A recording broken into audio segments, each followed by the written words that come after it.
Okay, I'm back with part 2 of the chapter 12 summary and analysis. I hope this is the last one. All right, so Cambili has a nightmare after the riot. So I put the text from the chapter right here, but essentially it says that Auntie Fuma comes home from work and talks about the riot. They burned down the sole administrator's house. They had to smuggle him out in the boot or the trunk of a car.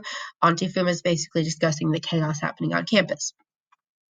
So Cambili's worried about, does that mean Auntie Fuma's gonna have to leave and go to America? So then she has a dream that the sole administrator was pouring hot water on Auntie Fuma's feet in the bathtub. So in her mind, she is conflating the sole administrator with Papa. They're becoming the same person. So the sole administrator is punishing Auntie Fuma just like Papa punished her. And in the dream, Auntie Fuma jumps out of the tub and goes to America, and that's that. All right, so then Cambili's fears get even worse when they're at Auntie Fuma's house. They hear knocking on the door. They open the door, and it's these 4 men in tight uniforms that don't look like they fit them. Auntie Fuma's like, "Who are you?" And they're like, "We're the special security unit. We're here to find evidence of your disloyalty." They tear her house apart. If you've ever seen on TV, like when someone has a search warrant and they just like rip the house apart, they're like, "This person's a criminal. Who cares? Let's destroy all their stuff." They do that. So afterwards, they are trying to put the house back together. The special security unit didn't find anything, obviously. And Obior is like, "We have to go to the police." And Auntie Fuma was like, "We can't. They're all working together. They're all in on this." Like, it's becoming really clear that Auntie Fuma is on the way out. Now, because she's not as powerful as Papa, she gets more of the Ade Coker treatment than Papa does. All right, so Cambili is in the bathtub and she plays with an earthworm. Now, in previous chapters, if she saw an earthworm in the bathtub, she might have just died, but now she's playing with it.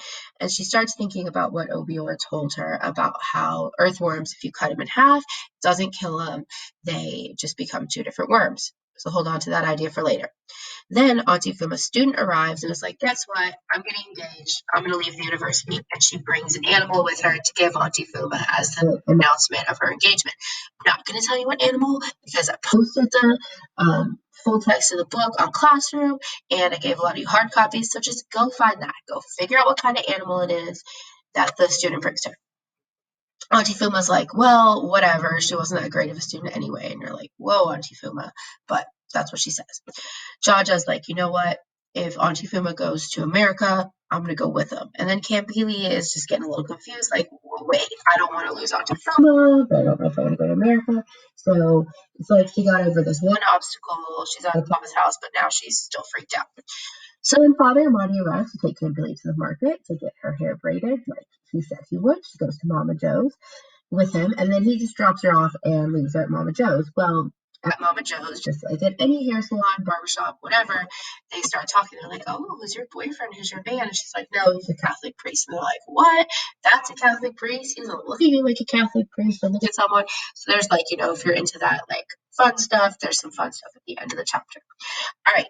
So that's the end of the chapter.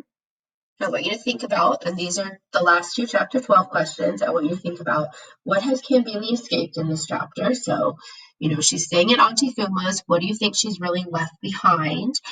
And then I want you to think about, how is she changing, right? So I told you to hold on to that idea of the earthworm. Oops, let me fix that. So I kind of feel like at this part in the book, Cambili is an earthworm. Okay, she's been cut in half. So Papa's abuse cut her in half, made her have these 2 pieces: the part of her who wants to survive and be her own person, but the part of her who's still clinging to her past. So there's 2 Cambilis, but instead of dying from this being cut in half, she's just kind of like in these 2 pieces. She's trying to figure out how she fits together. Who is Cambili? What is her life going to be like? All right, so with that, you should be hopefully okay with chapter 12. If you have questions, if there are things I didn't cover, please post. You can post questions on Classroom. You can email me, all of that. I hope this video was helpful. Please make comments and let me know things I could do better, things you like that I'm doing, because we're just learning all of this together. I'm going to try to make some chapter 13 videos today if I have time. Okay? Keep reading.